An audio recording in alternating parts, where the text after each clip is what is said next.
Ahí estamos. El mail que le mandé que decía que repasen el tema de listas, más que nada por el tema de eh, lo, lo pesado que es el tema de hoy.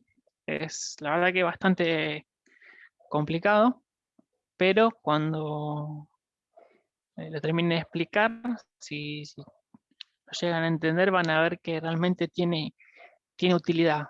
Es un tema que es como que de alguna forma conecta gran parte de lo que fuimos viendo en la materia. Voy a compartir pantalla.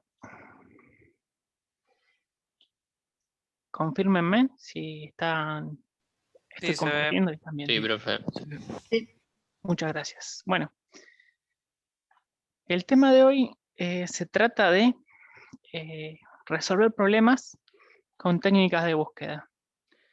El objetivo de este tema va a ser que ustedes puedan, frente a un problema que se le puede dar en su vida personal, en el trabajo, en algún proyecto que emprendan, puedan darse cuenta si están frente a un problema que se puede resolver con una técnica de búsqueda. La metodología que vamos a ver es una metodología que se llama la definición del problema en 7 pasos. Es como un check que uno hace frente a un problema para saber si realmente es un problema que puede ser resuelto con técnicas de búsqueda.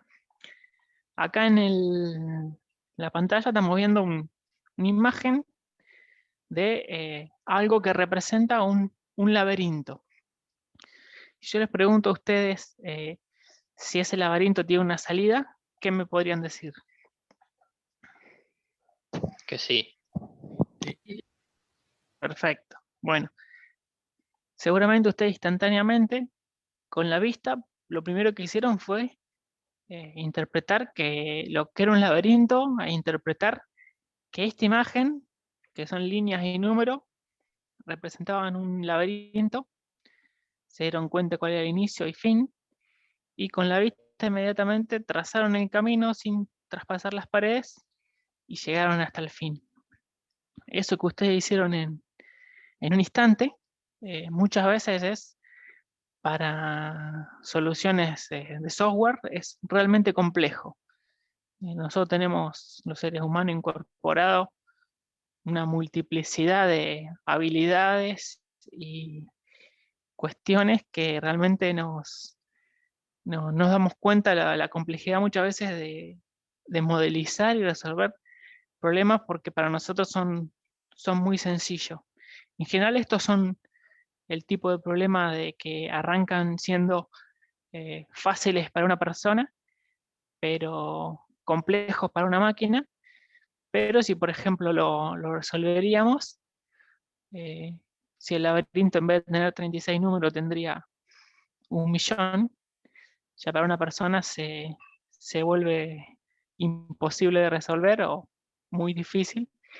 Y para una máquina sería una cuestión de que solo le llevaría unos segundos más. Por eso es muy importante que podamos avanzar en la comprensión de este tipo de técnicas. La primera pregunta podría ser, ¿cuáles piensan ustedes que son los estados del problema? La primera pregunta de la formulación de un problema en 7 pasos. ¿Cuáles son los estados del problema? Yo voy a hablar de estados haciendo referencia a lo que ustedes estudiaron en teoría. ¿Se acuerdan el espacio de estados, los estados y demás? No sé si recuerdan ese concepto. Sí, los estados sería cada una de las posiciones. Perfecto, perfecto. Tienen en este caso los números. ¿Cuál sería el estado inicial? El ¿Cuál les 2. parece? Bien. ¿Qué movimientos o acciones son válidos? Al Se 3, quedó al 3 al al 8 8. y no sé Al si en 9 no diagonal creo. al 9. Bien, bien. En general, podríamos decir movernos desde un estado al estado adyacente que no esté dividido por una pared. vamos a establecer una simplificación y no permitimos movimientos diagonales. Pero bueno, eso depende del problema. Yo le digo la forma más simple.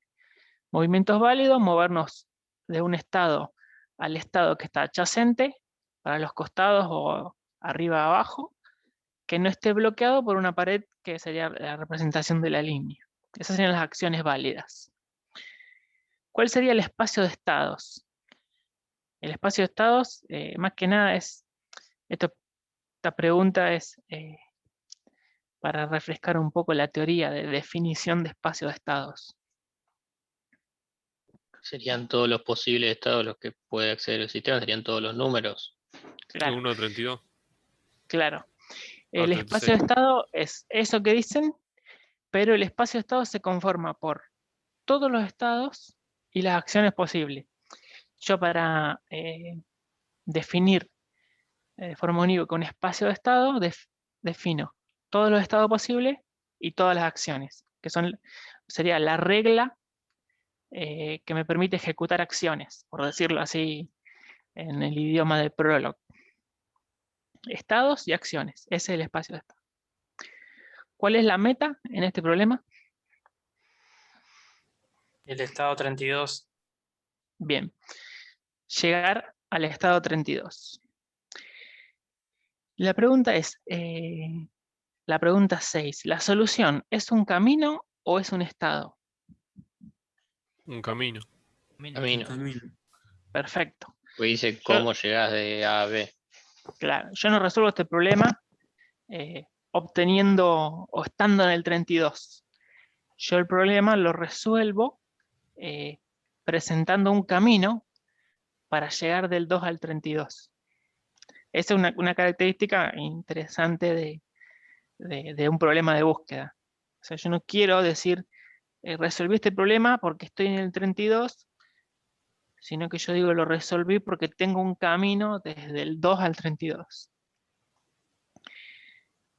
Y la última, ¿es posible un análisis por costos? ¿Alguna forma de ponderar y poder saber que si genero dos caminos, hay uno mejor que otro? Un camino más Sí. corto, cálculo. Perfecto, perfecto. Esa es otra cuestión. Muy interesante en los problemas de búsqueda, porque gran parte de la teoría de búsqueda se trata de eso. No de resolver un camino, sino de poder encontrar en lo posible el mejor camino. La representación de los estados podría ser para el laberinto. En mi representación yo puse un estado de inicio y un estado fin que se cuentan como estado.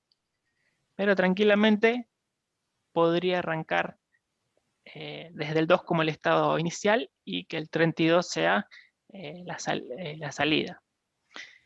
Pero fíjense en que es un hecho que se llama conectado, que tiene un estado, otro estado, cuando son adyacentes.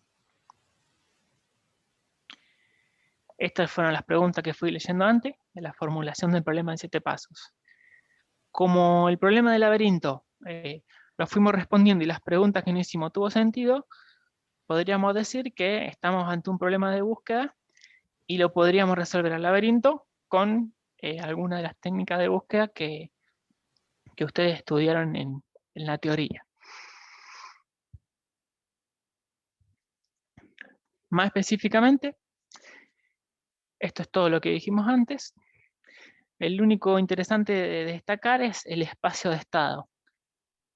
El espacio de estado es, en nuestro caso, son todos los estados más las acciones posibles que nosotros lo vamos a ver materializado con una regla que me genere el estado próximo. O sea, la acción posible a hacer en cada estado la voy a ver con una regla que me va a generar ante un estado cuáles son los posibles próximos estados que puedo obtener.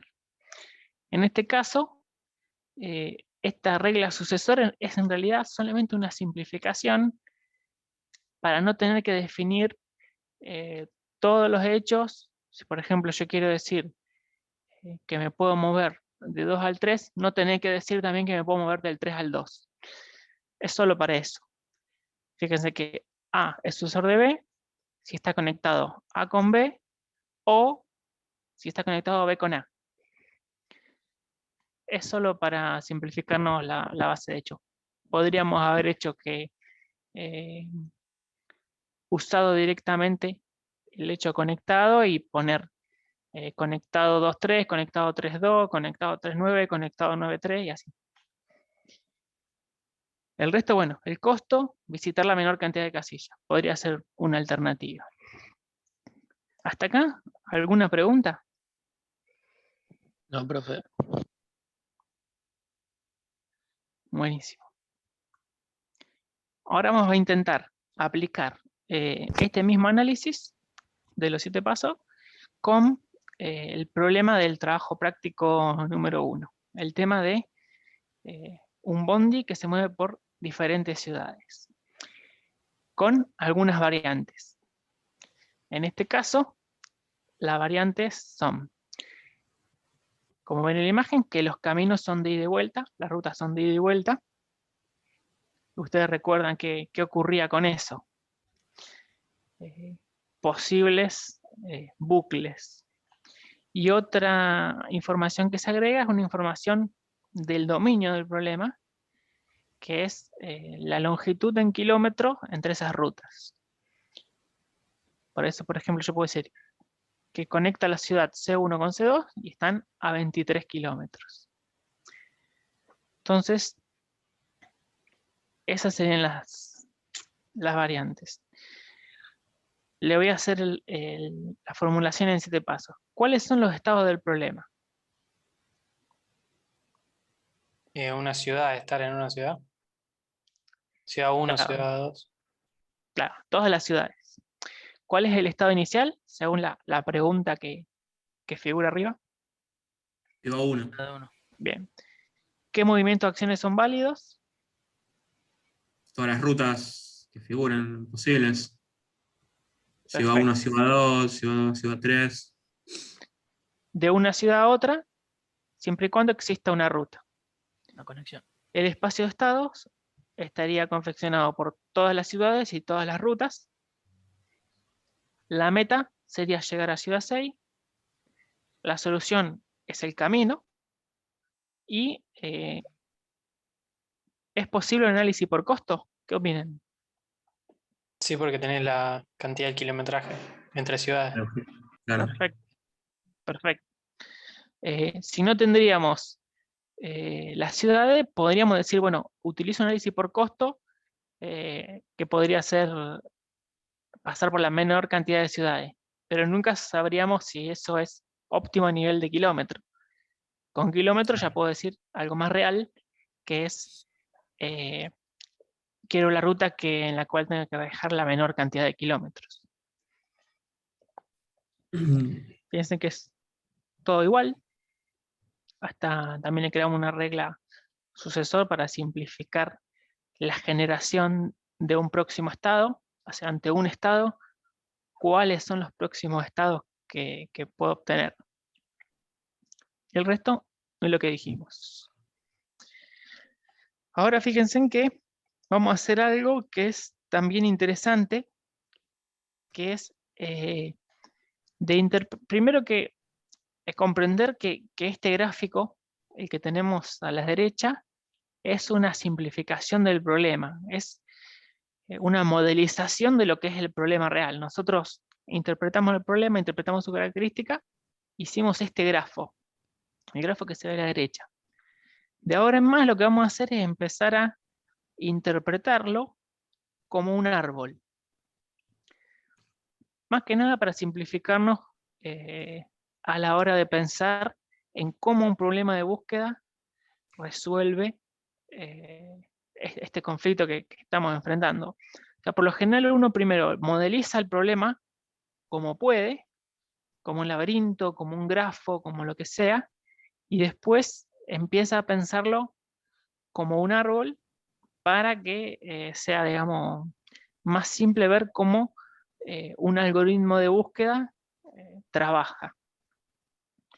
Entonces acá a la izquierda tendríamos el árbol que representa los movimientos con los cuales yo puedo ir haciendo en este grafo. Fíjense que de C1 yo puedo ir a C2 y a C4.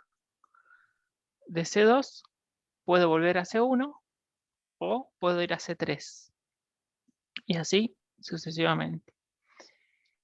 Este C2 puede ir a C1, pero lo que pasaba era que yo podía llegar a entrar en un problema de looping. Es decir, de C2 entro a C1, de C1 entro a C2, de C1 entro a C2, de C2 entro a C1, y así el árbol se iría expandiendo en profundidad infinitamente.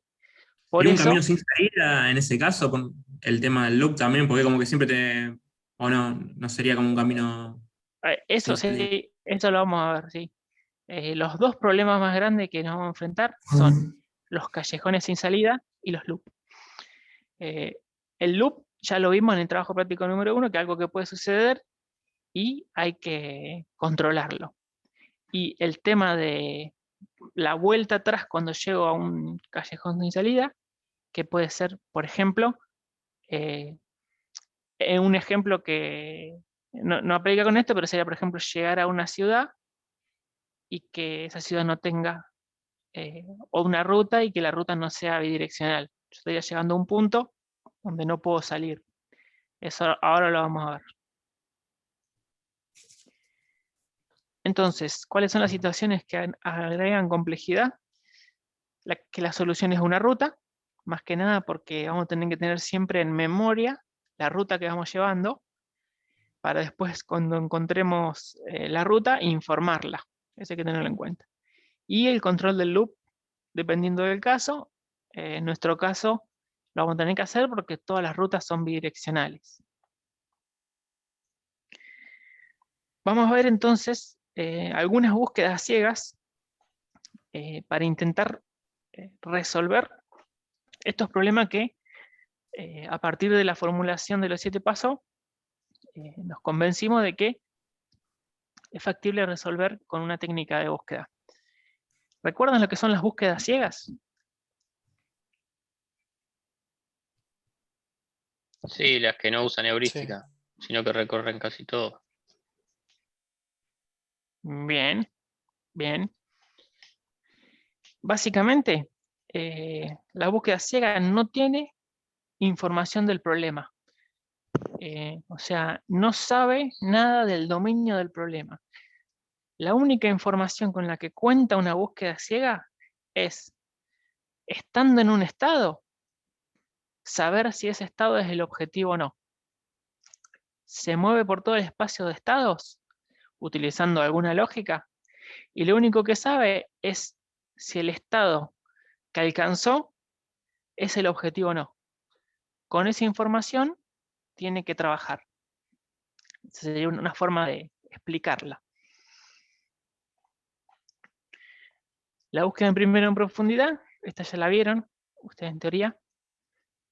Básicamente, explora cada camino posible hacia el objetivo, hasta su conclusión, expandiendo el árbol, digamos, en largo. Es decir, si yo arranco por A, sigo a B, sigo a D, sigo a G. Si G no es, ahí pego la vuelta, examino H, recién ahí me pego la vuelta. Siempre va a expandir el árbol en su máxima profundidad para cada rama. ¿Cierto? Un árbol tiene un nodo raíz, tiene ramas y tiene hojas. La idea de búsqueda en profundidad es que expande cada rama hasta el final de ella y recién ahí salta a otra rama. Entonces, si quieres llegar de la A hasta la J, haría este camino. Así y así. Como se ven las flechas. Supongamos que queremos llegar de la ciudad C1 a C6 como el problema que vimos antes. Primero que haría, sería desde C1, iría hasta C2. C1 es un camino ya repetido, volvería atrás, examinaría C3, C2, así, volvería a C1, después C4, C1, C5, de C5 a C4 y después a C6, y ahí recién encontraría el camino, que sería C1, C4, C5, C6. Entonces, una característica que ya podemos ver de la búsqueda primero en profundidad es que el orden de los hechos en la base me puede modificar los resultados de la búsqueda. Porque si C4, C6 hubiera estado antes, C6 hubiera estado en lugar de C1 y lo hubiera encontrado, digamos, con 2 niveles de profundidad a la misma ciudad. Esa es una característica de la búsqueda primero en profundidad. Otro clic importante.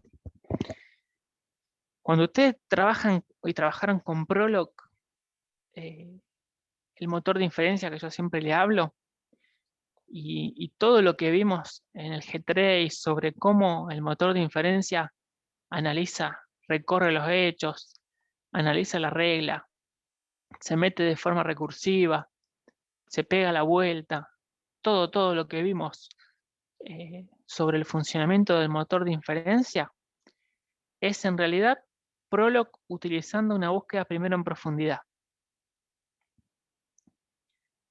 y soportando en forma nativa la vuelta atrás con backtracking. Es decir, cada vez que ustedes programan algo, programan hechos y reglas, el motor de inferencia transforma la lógica de sus reglas y sus hechos en un árbol y los va recorriendo utilizando la búsqueda primero en profundidad. Entonces, cuando llegan, por ejemplo, a un falso y que yo les explico que hace backtracking, es en realidad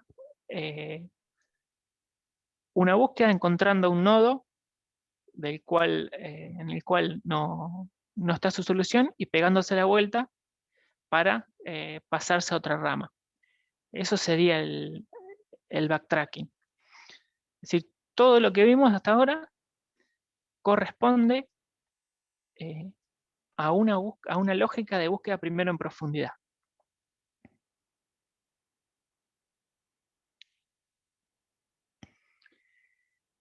Vamos a ver cómo podría ser un algoritmo para programar una búsqueda primero en profundidad en Prolog.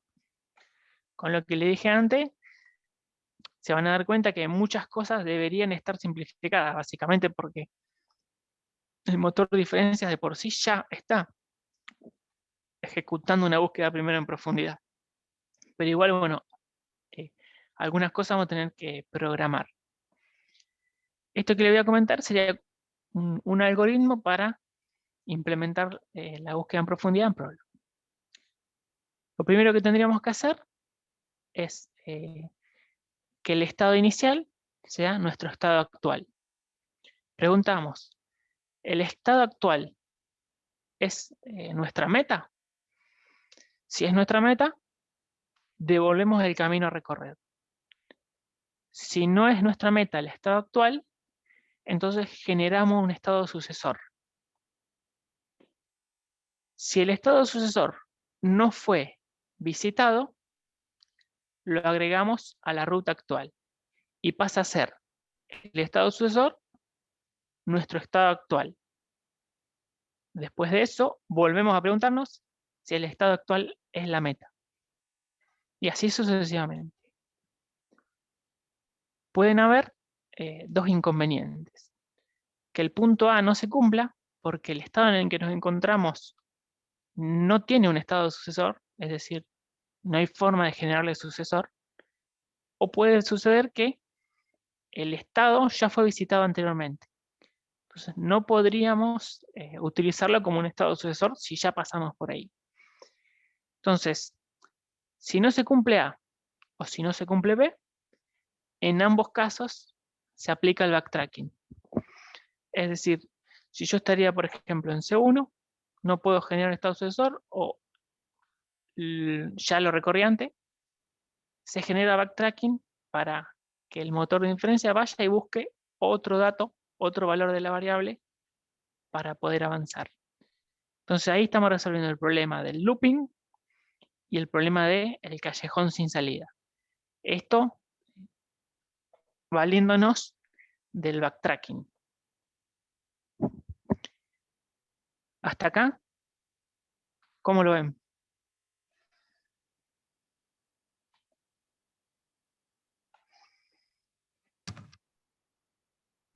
Bien, profe, ¿se entiende? Bien. ¿Se entiende? Lo del callejón sin salida ya lo hacíamos en el TP1, puede ser, ya lo tenía en cuenta. Exactamente, exactamente. El looping no. Claro, exactamente. Lo del callejón de salida ya lo veníamos haciendo casi sin darnos cuenta, digamos. Si llega un punto que no se podía avanzar, con backtracking pasábamos al que seguía. Y el otro del looping, sí, que básicamente implica verificar que en el estado en el que estoy yo no haya pasado nunca antes. Si eso me da true, avanzo. Si me da falso, paso a otro. Ahora vamos a ver el código. La idea de esta clase es que nosotros le damos el código de las implementaciones de las búsquedas. Profesor, y Ustedes después van a tener que... en el caso de que la ruta a calcular sea de ida y vuelta, ahí sí, digamos, puede haber looping. En el caso de que la ruta sea ida y de vuelta, sería, claro, otro tipo de problema. No tendría la simplificación con la que estamos trabajando. Sería otra complejidad. Porque es muy difícil determinar cuándo estás realmente yendo y viniendo y cuándo estás en un loop. Quizás se resolvería, por ejemplo, con un contador. Cantidad de veces que puedo pasar por una ciudad o cosas similares. Pero sí tranquilamente. Además, lo que voy a decir aplica más a un problema que se puede dar en la vida real. Pero estamos viendo algo simplificado que, para que sea lo más simple posible, suponemos que, porque nosotros lo definimos para que no sea más fácil, no deberíamos poder pasar 2 veces por la misma ciudad, y el hecho de estar pasando 2 veces por la misma ciudad, nosotros lo tomamos como un indicador de que estamos en un loop, solo por simplicidad.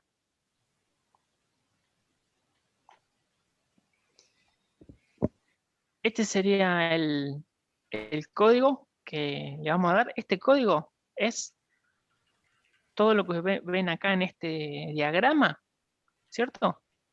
Está en este código. Fíjense en inicio, meta. Si el estado actual es la meta, generar un sucesor, generar el próximo estado. Es lo que ven en este diagrama. Es agarrar este diagrama y programarlo. Entonces sería así. El algoritmo para primero en profundidad. Yo le doy un inicio y una meta. Y llamo a buscar ruta. Con inicio, meta, una lista, que va a ser la lista que yo vaya armando, que ya se la armo con un elemento inicial, que es inicio. Una lista de un elemento que contiene el nodo inicial. Y solución, que es la variable que después vamos a tener que mostrar.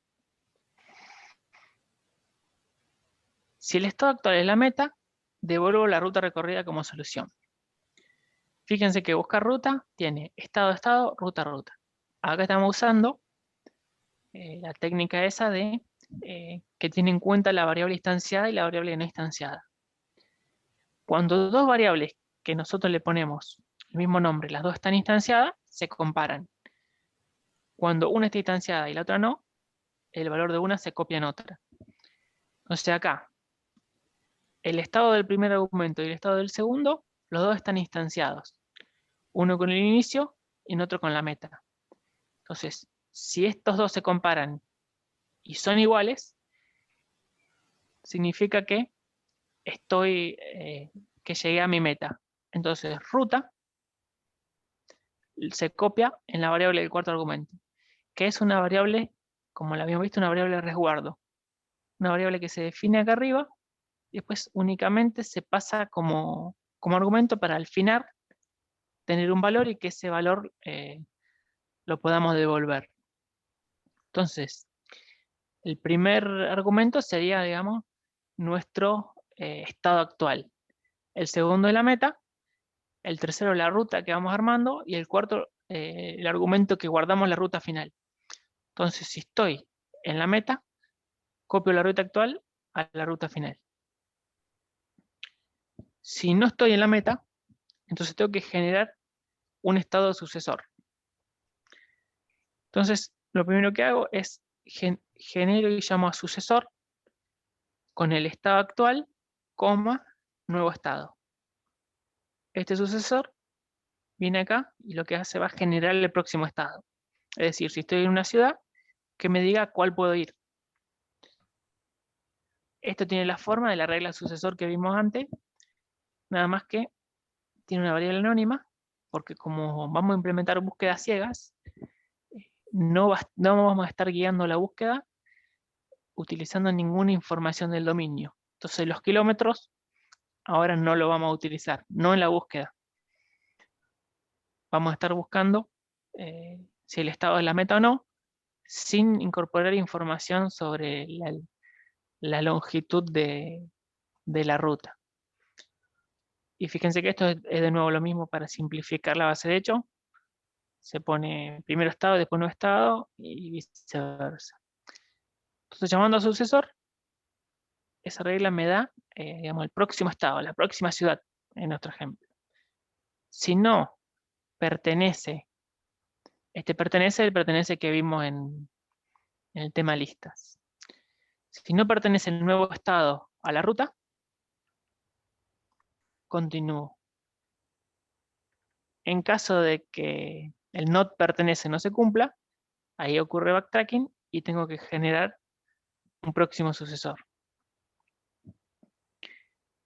Si no pertenece, llamo recursivamente a buscar ruta con el nuevo estado, la meta que es siempre la misma, y el nuevo estado lo agrego como primer elemento de la lista.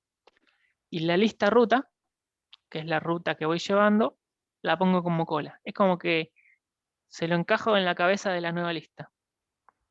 También para simplificar, agarro la lista que contiene la ruta actual, la pongo como cola y el nuevo estado lo agrego como cabeza. Entonces, al llamar recursivamente esto, estoy agregando de forma simplificada la nueva ciudad a la ruta actual.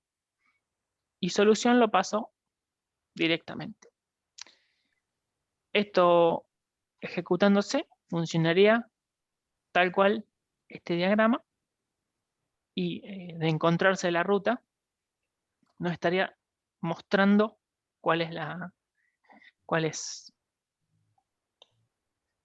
¿cómo lo ven a esto? Por eso yo le había pedido que repasen lista, porque estos algoritmos que nosotros le damos tienen casi todos los temas de listas, como hay que tenerlo bien fresco para ir comprendiendo. ¿Se entendió esto? ¿No se entendió?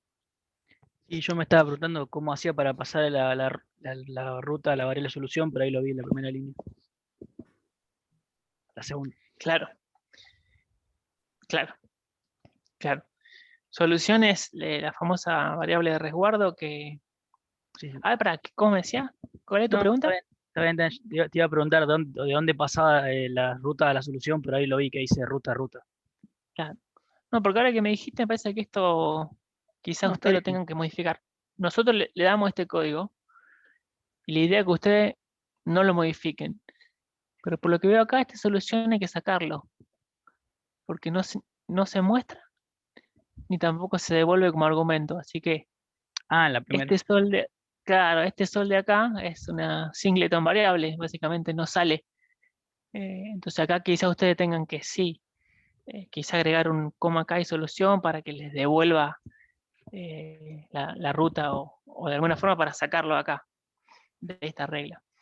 El resto como decía vos, se copia acá. Bueno, por usar esta simplificación de que chanto el nuevo estado como cabeza, la lista termina saliendo en orden inverso. Entonces, usamos el reverse. El reverse que se vio también en la diapositiva de listas, que invierte el orden de los elementos de una lista. Claro, es como un stack. Tiene el último, como una pila. Exactamente, Ujú. exactamente. Por estar usando esto, para hacer fácil agregar un elemento a una lista, terminan en el orden inverso. Terminan como una pila, entonces hay que hacerle reverse. Bien, ¿alguna pregunta más? Porque ahora lo que pasamos es al mismo análisis que hicimos antes, pero de primero en anchura. A nosotros le damos este código, que ustedes van a tener que usarlo tal cual está para el trabajo práctico, quizá con alguna modificación acá, por eso que le dije antes, para sacar solución, pero el resto tal cual está. Y le vamos a dar primero en profundidad y también una alternativa de primero en anchura. Básicamente esa es la idea. Lo llamativo es que este código que ven acá realmente resuelve una búsqueda primero en profundidad y lo hace muy bien. Y resulta que este código, si bien es complicado de entender, es corto, y en parte eso se debe a que el motor de inferencia ejecuta la búsqueda en primero en profundidad. Entonces lo que hace el código es aprovecharse de eso, valerse de eso. Bien, pasamos a primero en anchura. Lo que hace primero en anchura es evaluar cada nodo del mismo nivel antes de proceder al siguiente nivel.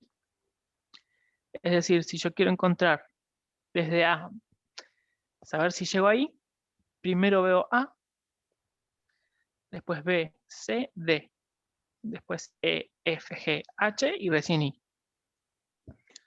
A diferencia de primero en profundidad, que iba primero expandiendo hasta el final todas las ramas, primero en anchura expande primero todos los nodos de un nivel antes de moverse al otro nivel.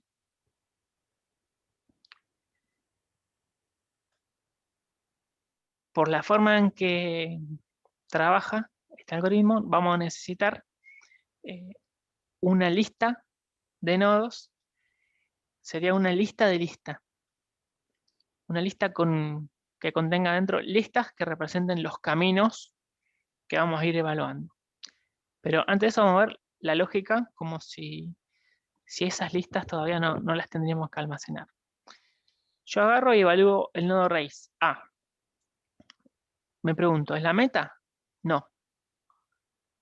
Entonces expando todos los nodos del nivel inferior a A.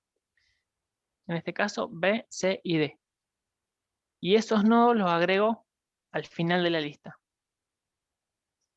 Como A no es la meta, continúo con los nodos que agregué antes. Continúo con B. Me pregunto, ¿es B la meta? Como B no es la meta, lo expando. Y agrego los nodos que expandí al final de la lista. Luego saco B. Y continúo por C. Lo voy continuando analizando en el orden en que fueron quedando en la lista. Entonces, en cada paso, el siguiente estado a visitar es el primero en la lista. Y una vez visitado, lo quitamos de la lista y agregamos su hijo al final de la lista. Siguiendo esa lógica, desde la enclave de listas, estamos ejecutando la búsqueda primero en anchura.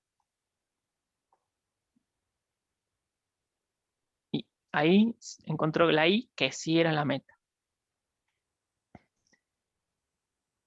Ahora vamos a ver esto mismo, pero pensando en que la solución tiene que ser una ruta. En cómo vamos a armar esa lista de listas que representen las rutas posibles. Arranco con el nodo A. Agrego una lista de un único elemento que sea A. Me pregunto, ¿El estado es la meta? No. Entonces abro el nodo A en Base ID y lo que agrego son listas desde esos nodos hasta el origen. Lista BA, lista CA y lista DA. Como A no es la meta, lo quito y ahora evalúo la lista BA. Me pregunto, ¿la cabeza de esa lista de BA es la meta? Como no es la meta, entonces expando los nodos hijos de B y agrego las listas desde esos nodos hasta el inicio. Como B, o sea, la cabeza de la lista que estoy analizando no es la meta, lo elimino. Continúo con la que sigue, con CA. Expando los nodos GCA, HCA. Como C no es la meta, continúo. Y así sucesivamente. Lo mismo con E. En este caso, F no tiene nodos, es hoja. Entonces, como F no es la meta, sencillamente lo retiramos. Lo mismo con G, lo mismo con H. Y ahí con I sí es la meta.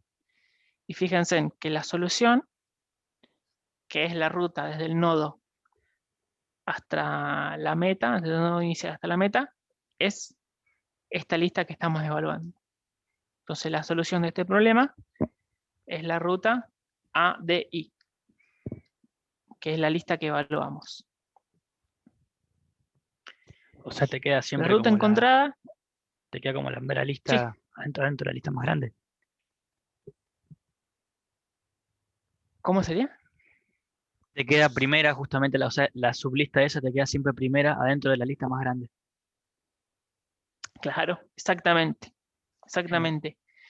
Siempre vamos a ir, que es la misma lógica con la que trabajamos con listas. Evalúo la cabeza y si la cabeza no me cumple la condición, la descarto y paso al otro. Y el otro pasa a ser la cabeza. Entonces acá esta, la que nos va a dar si es o no el resultado, va a ser la cabeza de la lista. Entonces vamos a estar siempre evaluando, por así decirlo, la cabeza de esta lista de listas. Claro. Primero una anchura. La ruta encontrada es la más corta por la cantidad de pasos en llegar a la meta. Por la forma en que trabaja, dado que expande siempre un nivel y evalúa primero todos los de ese nivel, siempre va a encontrar la ruta que sea más corta en lo que refiere a cantidad de pasos. Entonces este es el mismo problema de antes, el primero en profundidad lo encontraba acá abajo, y esto lo habíamos dicho que era podía ser una desventaja. Anchura lo encuentra, digamos, en el primer nivel en que aparece. Como ya le dijimos antes, no significa que sea la menor distancia ni nada, porque no estamos teniendo en cuenta información del problema. En estas búsquedas ciegas que vamos a estar trabajando, por simplicidad, solo podemos decir que primero una anchura tiene esa ventaja, que puede quizás no ser ventaja, pero tiene esa característica, que yo, dado un nodo inicial y una meta, sé que lo voy a encontrar dando la menor cantidad de pasos.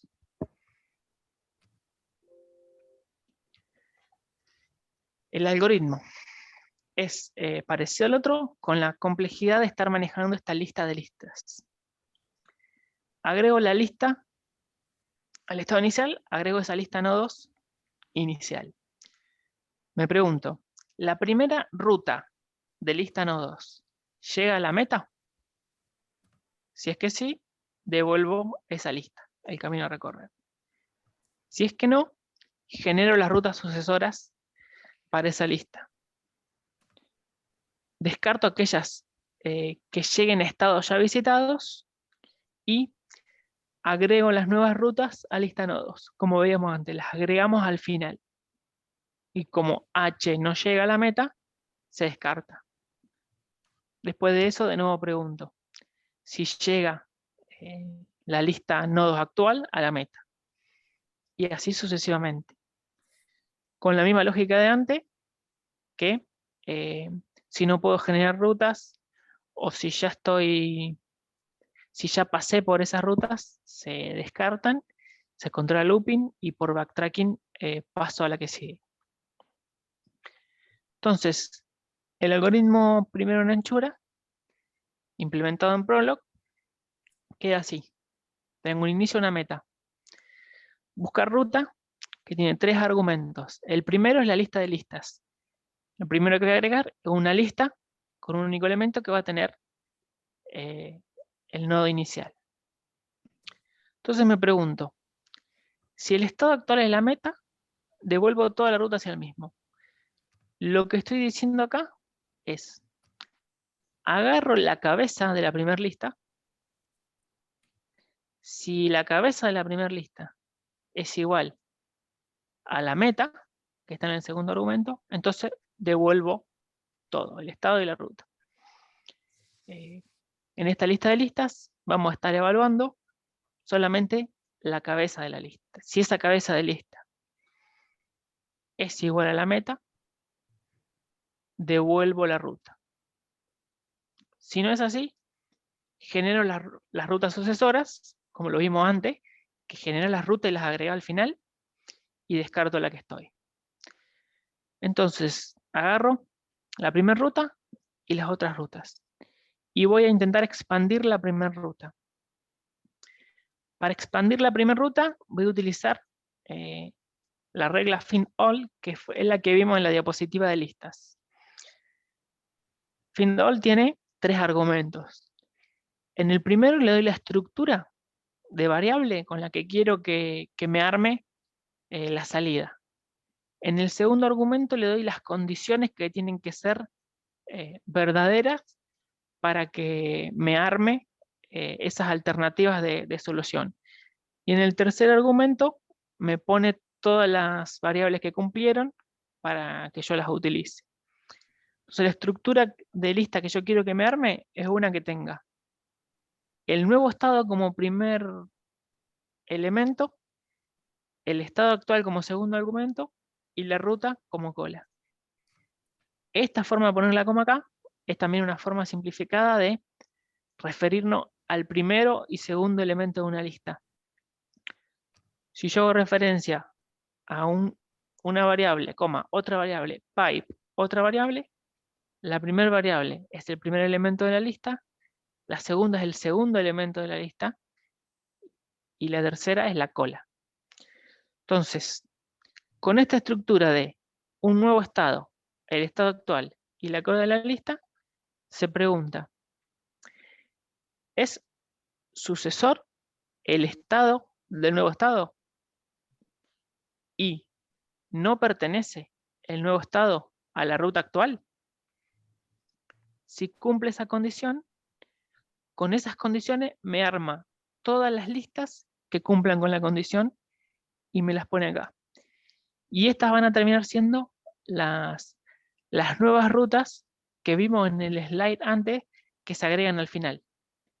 Básicamente son las rutas que venimos teniendo, agregando el nuevo nodo, y que cumplen la condición de tener un sucesor y que no pasamos por ella ya. Con esto armado, agarramos y concatenamos esas otras rutas, que son las que ya venimos trabajando, que ya las pasamos, a las nuevas rutas. Este concatenar corresponde al ejercicio 13 de la práctica de listas. El ejercicio ese que yo le había dicho que capaz que era difícil, que era opcional, básicamente concatena listas. Eso lo pueden hacer como quieran. Yo igual acá, en el final de esta diapositiva, se lo agregué para que lo tengan. Pero la idea es que yo agarro a la lista de listas que tiene las rutas viejas, les agrego las rutas nuevas al final. Y con eso llamamos la recursividad y de nuevo todo lo mismo. Llamamos la recursividad con todas las listas y la meta y la solución se cargan sin sin alterarse. Profesor, concatenar sería entre dos listas, es la concatenación. Es concateno, Guarda todo en la se- tercera. claro, todas las rutas, todas las listas que hayan en un argumento, la concateno contra todas las listas que estén en otro argumento. Y Y eso se lo genera guardo en cada una uno con esto. tercera. Ah, claro. Eso, esa es la idea. Y primero van a estar los elementos de la primera y al final los elementos de la segunda. Claro. Sería esto, por ejemplo. ¿Ve que tengo una lista de listas? Cuando evalúo C, agrego GCA, HCA. Es concatenar esta lista, que tenía esas listas, con estas nuevas que generé. Eso sería lo que hace el código, agregar estas ahí. Y esas Las dos son las que nuevas te trae rutas, el final. claro, que cumplen con las condiciones del final y las agrega al final. Eso sería lo que hace. Este código es complejo, por eso se lo damos. Estudienlo y de nuevo, como habíamos dicho, la idea es que ustedes lo pueden usar en trabajo práctico, que sepan cómo funciona, que no lo intervengan, a menos que para sacar este sol de acá. El resto, úsenlo, interprétenlo. Lo interesante es que es complejo, pero ustedes en este punto tendrían todos los conocimientos para interpretarlo. No se lo damos para hacer porque es complejo, pero con el algoritmo dado lo deberían poder llegar a comprender. Y después de nuevo lo mismo, hay que hacer un reverse. Por lo que vimos antes, que la forma en que va agregando las listas tiene el nodo hoja al principio. Entonces hay que dar la vuelta a la lista que es la ruta. Entonces, las principales diferencias es que la primera anchura garantiza encontrar la ruta más corta a nivel de cantidad de nodos y que la búsqueda de primera profundidad a veces puede ser larga y no óptima. Primera anchura también puede tener serie inconveniente de performance si los nodos no están muy ramificados. Esto en realidad es un poco cierto y un poco no. La verdad es que en la práctica, si ustedes en algún momento se encuentran con algún problema de búsquedas y dicen, vamos a intentar resolverlo con técnicas de búsqueda, lo que van a tener que hacer seguro, que no hacemos en la materia, es utilizar heurística. Porque esto, búsqueda ciega, es algo que ustedes aprenden, pero es el paso anterior para hacer algo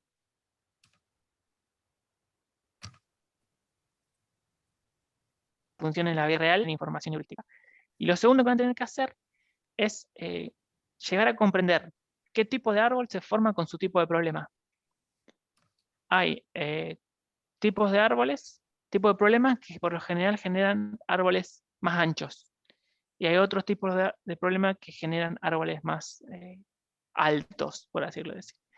Entonces, lo que tienen que hacer es intentar darse cuenta de eso y según eso hacer cuál les convenga. No hay una que sea mejor que la otra, porque yo puedo decir una es mejor, pero mi tipo de problema tiene árbol más ancho y la verdad que no sería la mejor. Entonces, tiene sus pros y sus contras.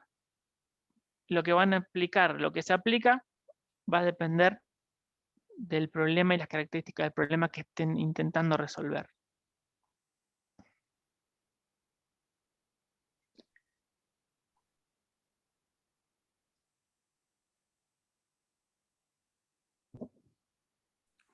Profesor, ¿esta diapositiva la van a subir la de hoy, Esta al campo? ya está subida.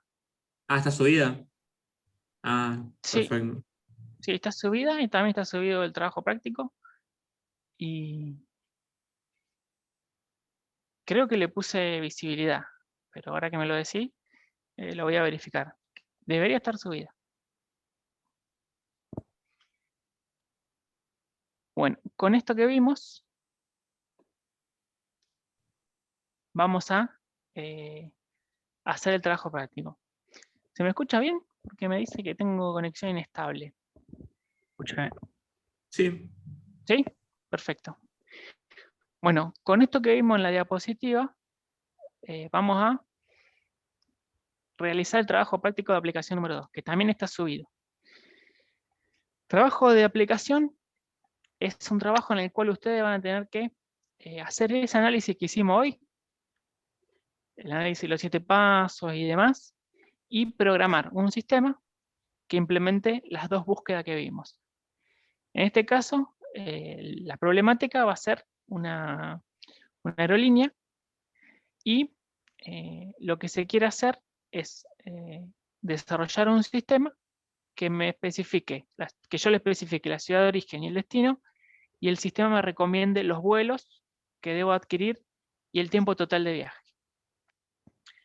Todas las reglas de negocio, que los vuelos son bidireccionales, que los vuelos son exclusivamente nacionales, siempre para simplificar el problema.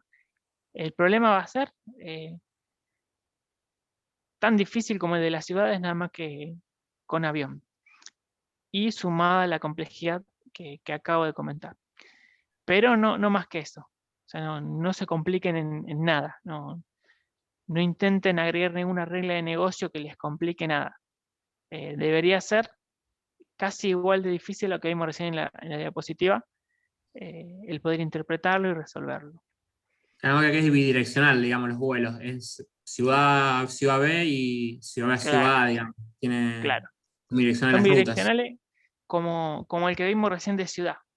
Como la alternativa que vimos en la diapositiva de ciudad, también era bidireccional. Los archivos están, los vuelos están en un archivito que se llama vuelo TXT, que tienen el dato de origen, destino y el valor del dominio, que es el tiempo en minutos, si no me equivoco. Y aparte de programar eso, la idea es que ustedes también respondan lo que se llaman unos anexos, que son la pregunta del gerente. Acá hay un comentario que dice: el científico de datos de nuestro equipo propone utilizar la búsqueda primero en profundidad siempre. Y en el caso que el usuario elija el itinerario con la menor cantidad de transbordo, sugerirle la búsqueda primero en anchura. La idea es que no modifiquen los algoritmos que le dimos, y el cálculo del tiempo total de viaje, que ustedes lo hagan una vez obtenido el recorrido. Esto de nuevo es también para que sea más simple. La búsqueda no tiene en cuenta, la búsqueda no se va moviendo teniendo en cuenta el tiempo, porque eso sería una búsqueda heurística, no sería búsqueda ciegas.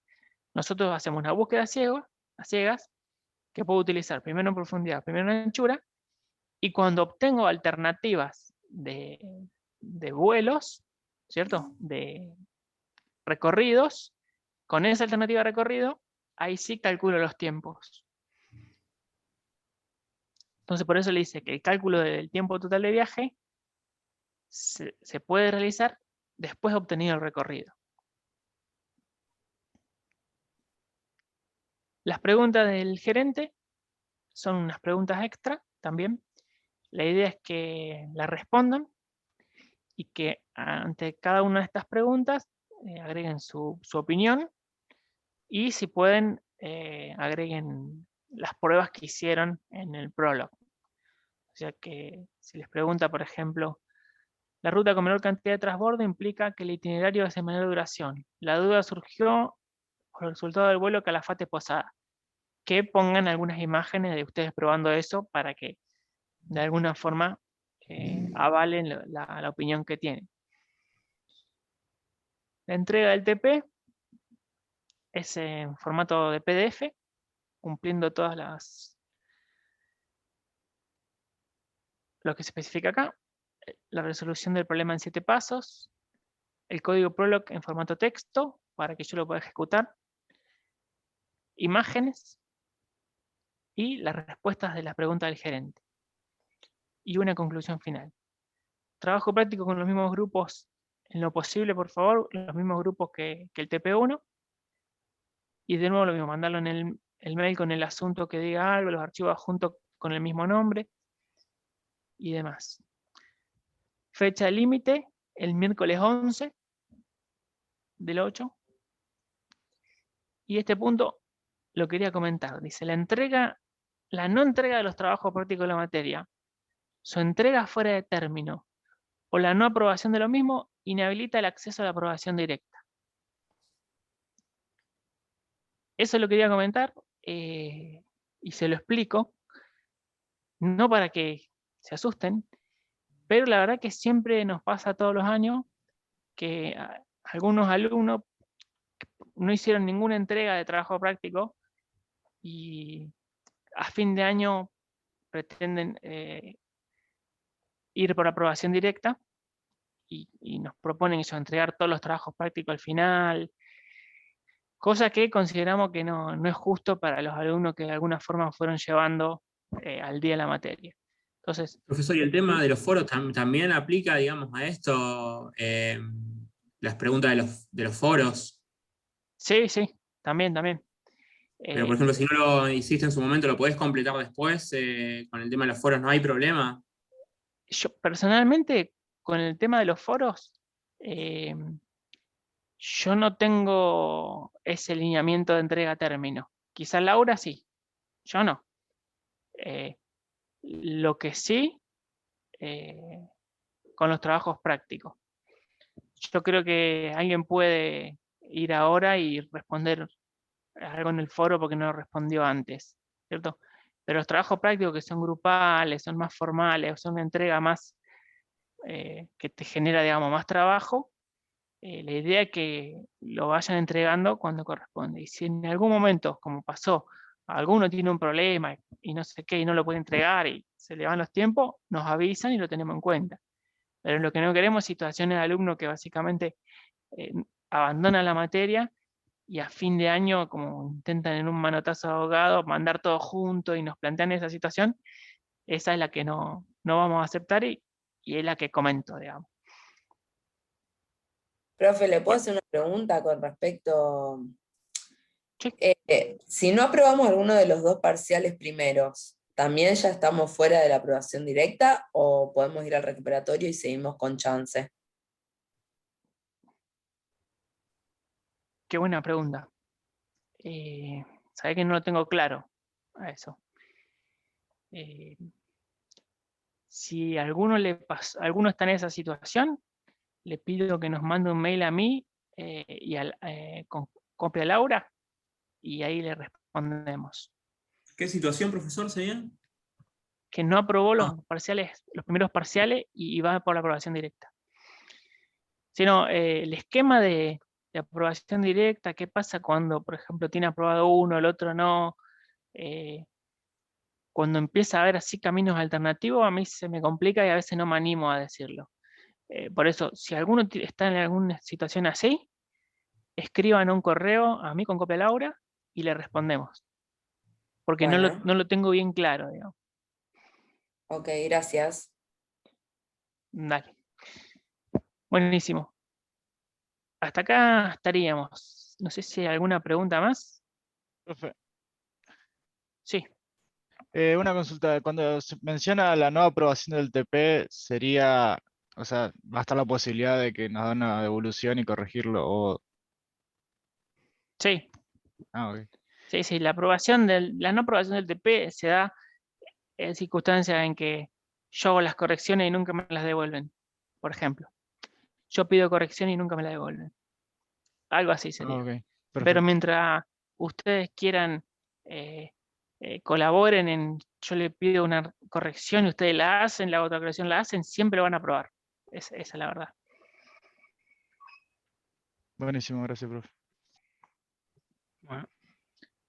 Bueno, sí, ¿alguna pregunta más? Si no, hasta acá profe, llegamos. tengo una pregunta sobre el TP1, si ya dio todas las devoluciones de todos los trabajos. Sí, ya di todas las devoluciones y a todos los que no lo mandaron, les envié un correo pidiéndoselo. Entonces, en este punto todos tendrían que tener un mail o informando que aprobaron o informando que no me llegó. Ah, yo recién pregunté en mi grupo y dijeron que a nadie llegó nada. Bueno, escríbanme porque yo respondí todos.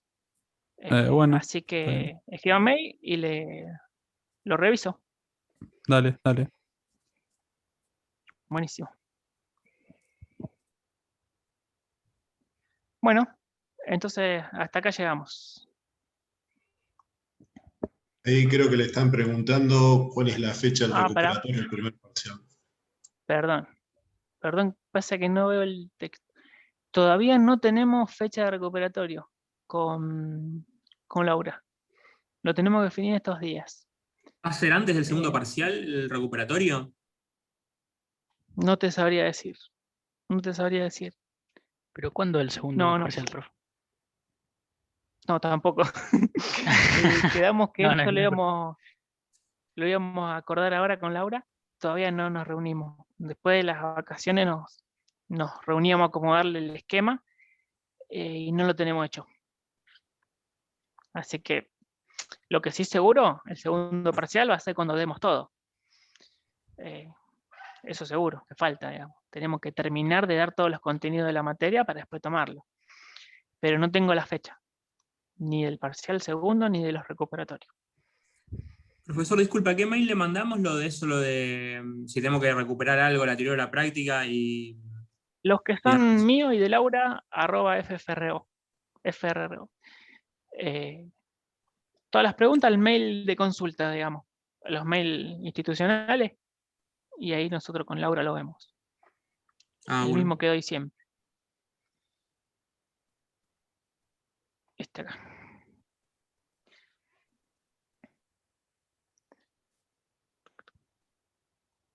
Buenísimo. Bueno, le mando un saludo. Cualquier duda que tengan, me mandan un mail y lo vemos. Bueno, muchas gracias. Muchas gracias, profe. Nos vemos. Chao. Chao, profe. Chao, profe. Gracias.